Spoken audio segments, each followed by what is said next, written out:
7:08 de la mañana, 7:08 de la mañana aquí en la 96.9, y tenemos al doctor Francisco Andino, epidemiólogo y también exministro de Salud Pública, quien nos va a hablar sobre el tema de que Ecuador ahora está exigiendo la vacuna de fiebre amarilla a viajeros. Buenos días, doctor.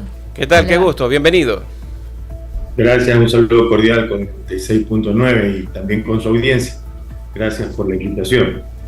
Bueno, comenzando el tema de la vacunación, yo creo que es obligatoria en todo país donde encuentra riesgo de transmisibilidad de una enfermedad, y obviamente la fiebre amarilla es una de las alarmas y alertas que la Organización Mundial de la Salud exige en muchos países.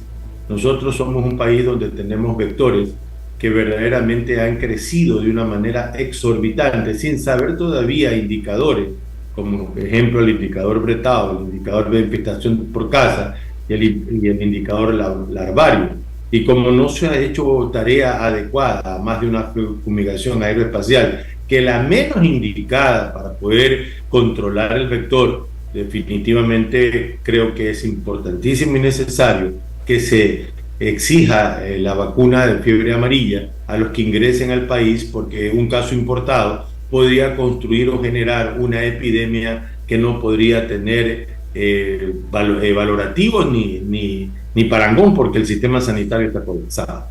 Está colapsado. Doctor, escuchábamos que acaba de mencionar, no es la menos acertada, pero tampoco la más cuestionada, la fumigación aeroespacial o la móvil que está en muchos barrios. Debe darse en los domicilios. Si eso no se da, ¿cuál es la recomendación para los ciudadanos en el interior de sus casas para de esta manera combatir esto? Mire, el dengue no es una enfermedad emergente del siglo pasado, es decir, comenzó a reemerger en 1987-88, y de allí comenzamos a tener una serie de cepas cruzadas que generaron al final, en el año 2001, 2, los primeros casos de dengue hemorrágico, así se llamaban, se denominaba la nomenclatura antes. Hoy por hoy se lo determina como dengue grave. Entonces, la Fundación Rockefeller, ya en un siglo atrás, definitivamente generó, por 1948, 49, erradicar el dengue del Ecuador y de las Américas. La Fundación Rockefeller generó precisamente un embate fundamental, porque esta tarea es una tarea no del Ministerio de Salud Pública, es una tarea de todos, es una tarea de Estado, es una tarea del individuo, de la colectividad, de la casa. En una tapilla usted puede tener, en una tapilla con agua, donde hay Aedes aegypti, huevos de Aedes aegypti, puede salir decenas, una tarrina, imagínese usted, una llanta, una caña o elementos que verdaderamente se guardan. Todavía en Guayaquil, si bien es cierto, el alcalde dijo que ya teníamos el 100% de agua, ese 100% de agua no está real en el norte de la ciudad, por ejemplo, todo lo que significa Montesinaí, donde hay humanos que no pertenecen a la ciudad de Guayaquil y el Estado no los protege. Entonces ahí todavía se recoge agua, y hemos nosotros visitado inclusive una cooperativa, años atrás, 2 años atrás, la cooperativa de Guayaquil, donde hay una lideresa, Diana Paladines, abogada, y ¿qué es lo que vimos nosotros en el entorno de su hogar y alrededor? Inclusive en un tanque de depósito de agua de usos varios, tenía miles de mosquitos, huevos, pupas, que inclusive por primera vez vi parir una pupa a un mosquito adulto, salió volando. Entonces, imagínense cómo está el tema. Entonces, el Aedes aegypti no es que es un mosquito que solamente lo tenemos en invierno, lo tenemos todo el año, porque es de microclima. Usted, para tener un mosquito, necesita 25 grados centígrados, puede estar frío afuera, pero adentro tener esa temperatura. Y es más, como usted tiene depósitos de agua, entonces hay transmisibilidad inclusive durante el periodo no lluvioso, en el periodo seco. Entonces, ¿qué significa esto? Que es una tarea que debemos hacer. Si el radio del mosquito de vuelo es de 500 metros, entonces 5 cuadras alrededor, todos hacen la tarea menos uno, vuelve a reinfectar. El mosquito coloca, el mosquito hembra coloca los huevecillos en la pared y puede subsistir 365 días en condiciones inhóspitas. Entonces significa que el siguiente periodo invernal va a volver a tener. Entonces, ¿qué es lo que tiene que hacer? Tiene que primero eliminar criaderos. sean los depósitos de agua, los floreros, los sitios donde está la basura, coordinar ahora que se han elevado exorbitantemente, y le digo que estoy tan enojado que pagaba $6 la tasa de recolección de basura y ahora estoy pagando 27, perdón. Es decir, yo no entiendo en qué estamos nosotros en este país y en esta ciudad, donde no se nos avisa ni siquiera por qué se incrementan las tasas de los servicios. Debe haber una explicación. No es que me han aumentado la frecuencia de recolección de basura, no es que lo hacen 2 o 3 veces al día, es el mismo tiempo, la misma cantidad de basura, con la menor basura todavía, porque ahora hay menos personas en mi casa. ¿Qué significa eso? Que nosotros estamos teniendo problemas. Entonces, la recolección de basura, las alcaldías con agua potable, alcantarillado, desecho de sólidos, la gente eliminando los mosquitos y sabiendo el comportamiento de los mosquitos, debemos nosotros de frenar a lo menos lo que no nos está llamando la atención. Cerramos el 2024 con 69.000 casos de dengue, 7.000 de grave, copando los hospitales que no deberían llegar al segundo y al tercer nivel. Inclusive con 79 fallecidos. En el área médica, en otros planos del VIH también. Atender estos casos con las brigadas en los distintos planteles educativos y también en las zonas vulnerables como personas adultas mayores y mujeres embarazadas. Mira, volvemos al mismo punto. Sofía no deja mentir, visitó el Instituto Nacional de Higiene. Ella decía en una declaración en ese entonces que allí se hacía la autovacuna y lo llevaba a su papá a generar vacunas. Lucho Almeida, su tío, obviamente puso la demanda de inconstitucionalidad para devolvernos esta sagrada institución. ¿Y qué ha pasado? La Corte Constitucional la ha desechado, la ha puesto en archivo. Es decir, una corte que no se compadece en el espacio técnico de las necesidades de una población ante un decreto ejecutivo inconstitucional, porque el Instituto Nacional de Higiene fue hecho por ley de la República en 1941 por el legislativo. El Ejecutivo no puede derogarlo, pero accedieron a derogarlo con el decreto 1290 del 13 de septiembre del 2012 en el gobierno de Rafael Correa. Ese fue el peor de los errores, donde no tenemos biológicos y tenemos que importarlos a mayor costo de lo que nos costaba a nosotros. Entonces, el Instituto Nacional de Higiene es imperioso retorne con todas sus funciones. Llámelo como lo quiera llamar, pero no me vengan con estas mentiras que se han hecho públicas, que ya se recuperó el INH.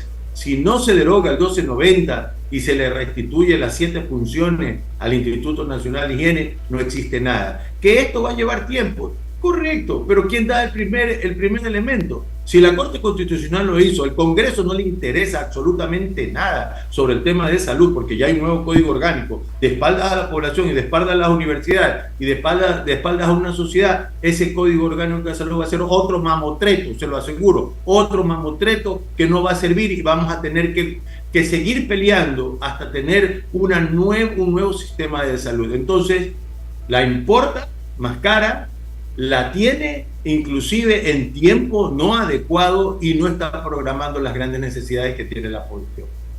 Y justamente el instituto, doctor, si tanto recuerdo ese recorrido, tiene algunas maquinarias y todavía están ahí, ¿no? Los elementos que fueron donados por otros gobiernos, como el gobierno japonés también, ¿no? Y que lamentablemente se están desperdiciando, y no solamente el elemento físico, sino también el elemento intelectual de muchos estudiosos, científicos que trabajaban en el instituto y que era un referente no solamente a nivel nacional para el tema de las enfermedades infecciosas, contagiosas, como lo que estamos viviendo ahora, y esas son las consecuencias, lo que estamos viviendo ahora, ¿no? Y también, sino que también era un referente a nivel internacional, regional sobre todo.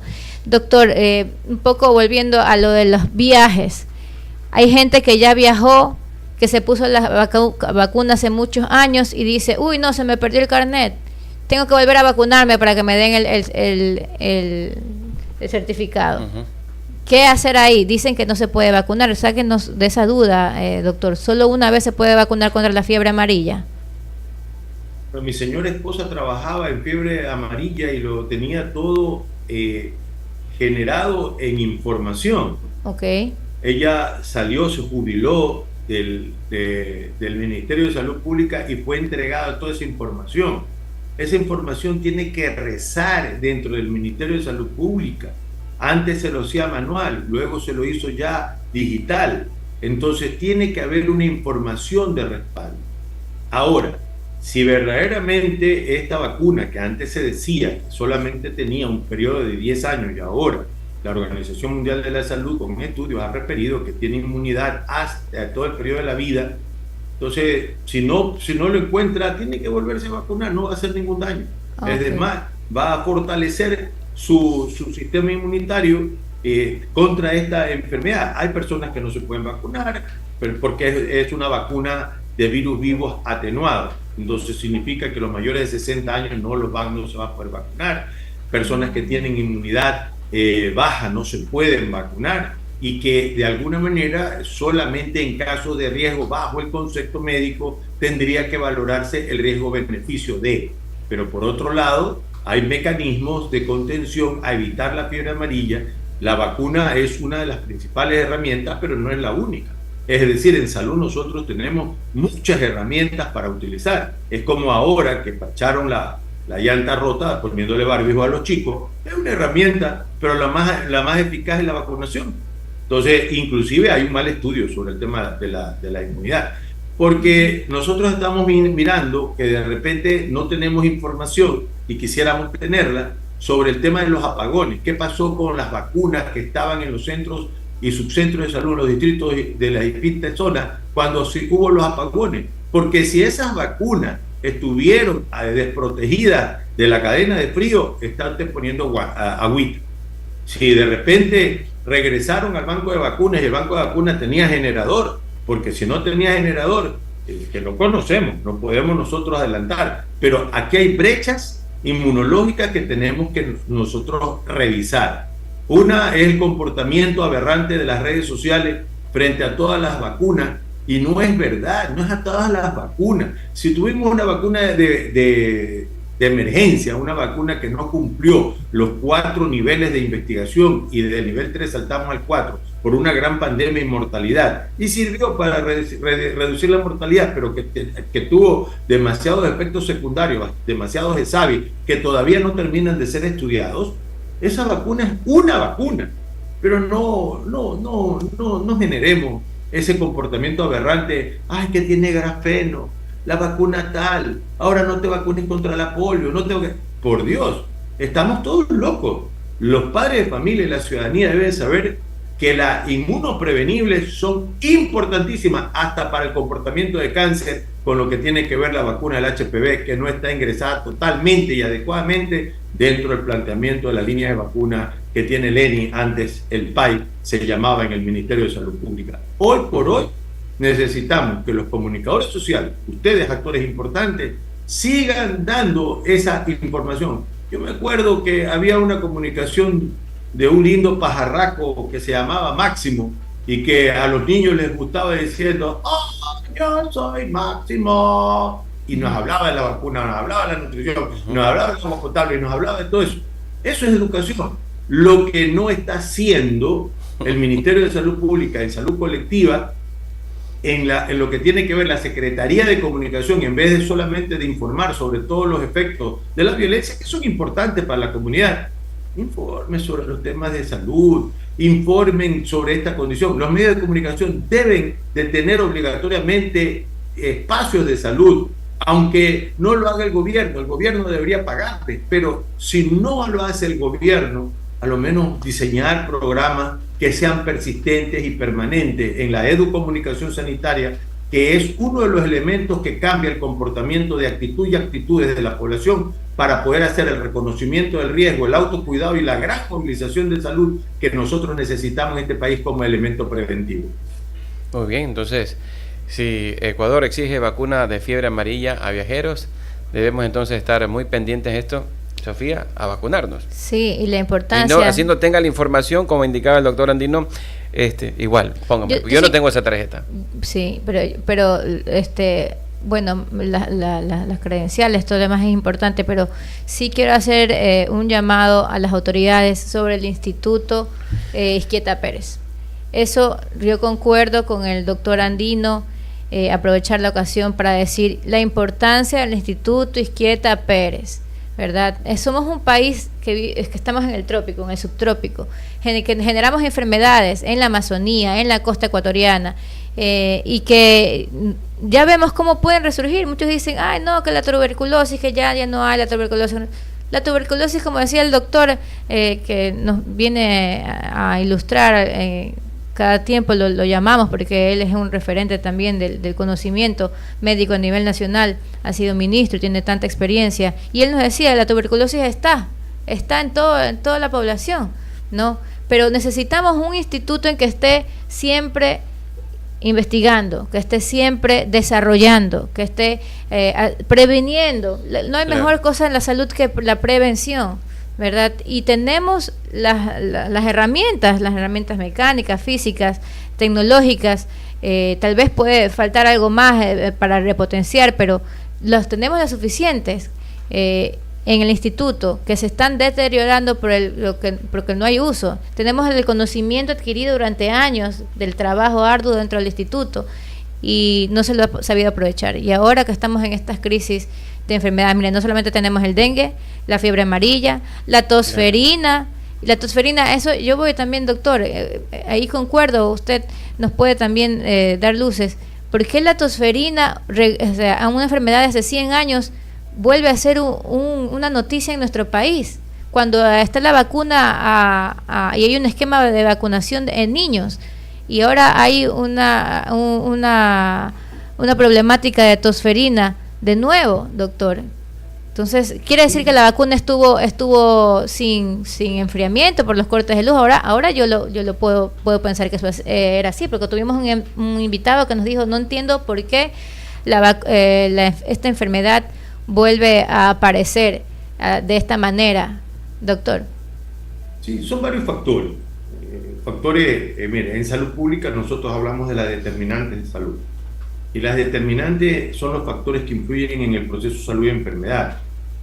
Tenemos factores biológicos que son hereditarios, tenemos factores sociales, socioeconómicos, que son parte problemática de la salud, porque la enfermedad es igual a la pobreza y pobreza es igual a la enfermedad. Hay los factores administrativos, es decir, los burocráticos, que inclusive han hecho esto un espacio tortuoso en el tema de la salud, con un esquema de estructura orgánica funcional aberrante. Pero allá vemos nosotros, inclusive yo soy docente de una cátedra en gestión sanitaria en la UTAMACH, en la Universidad Técnica de Machala, y ayer en este periodo de formación analizábamos con los maestrantes el tema de las inmunoprevenibles. Y mire, los resultados de cobertura son de 62%. 62%, cobertura. Sofía, de cobertura. Es decir, que algo está pasando en la cabeza de la gente. Entonces, Plutarco Naranjo tenía un lindo programa que se llamaba el programa del niño sano, ¿no? Y las madres competían por el niño sano, porque el que ganaba estaba puesto su retrato en el centro de salud, se le daban nutrientes, vitaminas y pañales todo el año.